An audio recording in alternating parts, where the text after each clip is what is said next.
पर सूचित प्रश्न माननीय सदस्य जयराम कुमार महतो, पूछिए। धन्यवाद अध्यक्ष महोदय। इस प्रश्न का उत्तर मुझे पूर्व में ही प्राप्त हो चुका है और चूंकि माननीय मंत्री महोदय नया प्रभार है, इसलिए मैं इनको इस कार्य के लिए विशेष दोष नहीं दूंगा, लेकिन ये काफी गंभीर प्रश्न है और उत्तर में इन्होंने स्पष्ट कह दिया है। चूंकि मैंने ये प्रश्न मांगा था कि झारखंड के लोग निजी उद्योगों में कितने बहाल हैं, तो इनका उत्तर था, विभाग का जो उत्तर हमें मिला है, जिसमें इन्होंने 2.5 लाख के आसपास बताया कि इनके पे रोल में नामित है, जिनमें मात्र 53,000 झारखंडी हैं। और उसके बाद अध्यक्ष महोदय, सरकार का उत्तर है कि माननीय उच्च न्यायालय ने इस पर रोक लगा दिया है। ठीक है, हम भी मानते हैं माननीय उच्च न्यायालय ने रोक लगाया है दिसंबर के महीने में, तो अगर दिसंबर से पूर्व, यानी आपके पास जो डेटा है, जाहिर सी बात तो दिसंबर से पूर्व है, और अगर दिसंबर से पूर्व का डेटा है अध्यक्ष महोदय, तो इसका मतलब ये स्पष्ट है कि सरकार की लाख प्रयास के बावजूद भी इस नियम का अनुपालन नहीं किया गया है। निजी क्षेत्रों में 75% के आरक्षण को बिल्कुल अनदेखा किया गया है। इसलिए मेरा सीधा सवाल यही होगा कि अगर जिन निजी कंपनियों ने आपके इस नियम का अनुपालन नहीं किया, क्या आप उस पर कार्रवाई करने का पक्ष रखते हैं? माननीय मंत्री जी। अध्यक्ष महोदय, चूंकि उच्च न्यायालय ने इस पे रोक लगा दिया गया है और जो माननीय विधायक जयराम महतो जी का सवाल है, सवाल वाकई में लाजमी है महोदय कि इन्होंने पूर्व की बात किया है, तो महोदय हम जांच करा लेते हैं। अगर इस तरह की कोई बात उसमें आती है महोदय, और माननीय विधायक जी को भी हम सूचना दे देंगे, तो अगर किसी प्रकार की कोई गड़बड़ी होगा महोदय तो उस पर हम कार्रवाई करेंगे महोदय। अध्यक्ष महोदय, मेरा दूसरा पूरक है जो कि महत्वपूर्ण है। माननीय उच्च न्यायालय में चल रहे इस मामले में सरकार की तैयारी क्या है? कहीं ऐसा ना हो 2002 में भी स्थानीय नीति हम लेकर आए थे, उच्च न्यायालय में रोक लगी और सरकार ने से उसके ऊपर के सदन में चुनौती नहीं दिया, जिसका परिणाम आज 25 साल के बाद भी झारखंड का आम जनमानस भुगत रहा है। तो मान के चलिए अगर नकारात्मक निर्णय आता है, उच्च न्यायालय की बात हो रही है इस नियोजन नीति में, अगर मान के चलिए हमारा नकारात्मक उत्तर आता है उच्च न्यायालय के द्वारा, तो उस समय सरकार की तैयारी क्या है और सरकार की कार्य योजना क्या है? सरकार किस प्रकार इस गंभीर विषय से निपटेगी? मैं ये सरकार के माननीय मंत्री से जानना चाहता हूँ। माननीय मंत्री जी। अध्यक्ष महोदय, जब तक न्यायालय से कोई आदेश नहीं आता है महोदय, तब तक हम उस पर कोई निर्णय नहीं ले सकते महोदय, और जब उच्च न्यायालय से आदेश आ जाएगा महोदय, उसको देख लेंगे, फिर राजहित में जो निर्णय होगा महोदय हम लोग करेंगे। अध्यक्ष महोदय, मेरा सीधा पूरक रहेगा माननीय मंत्री जी से, क्या आउटसोर्सिंग कंपनियां जैसे जो पारा मेडिकल स्टाफ की बहाली लेती हैं या फिर पारा टीचिंग स्टाफ की बहाली लेती हैं या फिर अन्य सेक्टरों में जो आउटसोर्सिंग एजेंसियां स्टाफ की बहाली लेती हैं, क्या आप उन्हें निजी कंपनी मानते हैं? ऑब्जेक्टिव टू ऑब्जेक्टिव उत्तर दीजिए। अध्यक्ष महोदय, हमने साफ शब्दों में कहा महोदय कि जब तक उच्च न्यायालय से कोई आदेश पारित नहीं हो जाता महोदय, हम कुछ भी बोलने से जो है इनकार रहते हैं महोदय, क्योंकि ये मामला अभी न्यायालय में चल रहा है। जो बातें जयराम महतो जी ने कह रहे हैं ये गंभीर सवाल है महोदय, लेकिन मामला तो उच्च न्यायालय में है। अब किस तरह का आदेश पारित होता है उसके बाद ही ना महोदय हम कोई बात बता सकते हैं। अध्यक्ष महोदय, इसमें उच्च न्यायालय का तो विषय नहीं होना चाहिए, हम बस इतना पूछे कि जो आउटसोर्सिंग एजेंसियां हैं, क्या वो निजी कंपनी के, आपका जो निजी कंपनी का प्रोटोकॉल है उसके दायरे में वो आउटसोर्सिंग एजेंसियां आती है कि नहीं है? इसमें बस मेरा यही सवाल है कि एजेंसियां जो बहाली ले रही हैं वो निजी कंपनी है या नहीं है? एक मिनट। मंत्री जी के सहयोग के लिए कि वह जो नियम है अध्यक्ष महोदय, उसमें यह प्रावधानित है कि 3 वर्ष तक 75% एडजस्टमेंट करना है। यह कानून मात्र 1 साल तक चला, 3 वर्षों तक चलता तो शायद एडजस्टमेंट हो जाता 75%, जो माननीय सदस्य कह रहे हैं।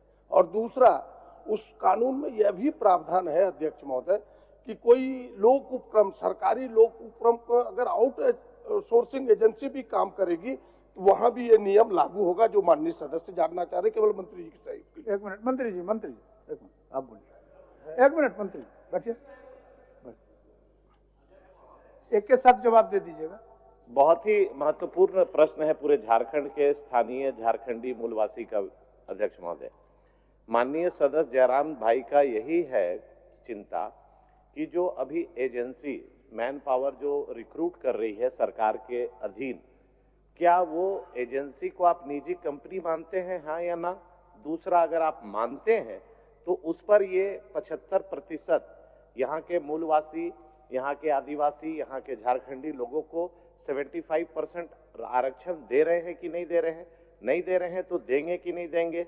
और तीसरा, कि जो आपने ढोल बजाया कि 75% यहाँ के निजी क्षेत्रों में काम करने वाले को, झारखंडियों को नौकरी मिलेगा, हाईकोर्ट में आपने ऐसा पॉलिसी बनाया कि टर्न डाउन हो गया, तो आप ऐसा क्या पॉलिसी बनाएंगे जहां पर झारखंड के नौजवानों को रोजगार में प्राथमिकता 75% मिले? चलिए, आप एक मिनट। माननीय मंत्री को थोड़ा सा सहयोग कर देना चाहते हैं। कारण यह है कि हम और माननीय सदस्य प्रदीप यादव जी समिति के सदस्य थे, जिस समिति ने अध्ययन के उपरांत इस निजी क्षेत्रों में 75% भागीदारी को सुनिश्चित कराया था। 2-3 विषय आए। एक विषय माननीय सदस्य नवीन जायसवाल जी का आया। हरियाणा में इन्हीं की सरकार, मनोहर लाल खट्टर जी की सरकार थी, वहां भी ऑनरेबल हाई कोर्ट ने स्ट्रक डाउन किया इसी 75% आरक्षण के मुद्दे को।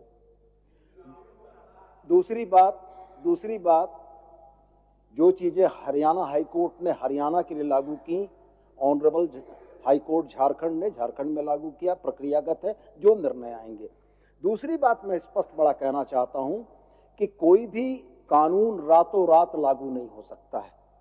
एजेंसीज जो यहां पर आउटसोर्सिंग का काम कर रही थी, उनको इसके रेगुलेशन के लिए, नियमितीकरण के लिए हम लोगों ने 3 वर्ष का एक विंडो दिया था कि जो बाहर के कर्मियों को आपने कार्यरत कर रखा है, उनको रिप्लेस करते हुए 40,000 रुपया से नीचे वेतन या भत्ता पाने वाले लोगों में आप झारखंडियों को नियुक्त करेंगे। तो सवाल यह है कि ऑनरेबल हाईकोर्ट के आदेश से पहले कंपनियां इसका अनुपालन कर रही थी और इसको हम लोग अपनी इन्फोर्समेंट एजेंसीज के माध्यम से अनुपालन करा रहे थे। माननीय उच्च न्यायालय का न्यायाधीश जब इन बातों को भी रोकता है, तो आउटसोर्सिंग कंपनी में भी इन चीजों को लागू कर पाना संभव नहीं है। लास्ट हम आप उसके बाद बैठ ही जाएंगे, हम सवाल नहीं करेंगे। कुछ भी साफ नहीं, अध्यक्ष महोदय। माननीय मंत्री, 2 मंत्री खड़े होकर हमें संतुष्ट नहीं कर पा रहे। हाईकोर्ट ने, ठीक है, दिसंबर महीने में रोक लगाया है, हम मान रहे हैं, दिसंबर महीने में हाईकोर्ट ने रोक लगाया है, लेकिन आप जो डेटा दे रहे हो 2022 से लेकर 2024 तक का दे रहे हैं, और उस डेटा के अनुसार आप मान रहे हैं, अध्यक्ष महोदय, उस डेटा के अनुसार ये मान रहे हैं कि 53,000 ही झारखंडी वर्कर हैं, 2 लाख गैर झारखंडी हैं।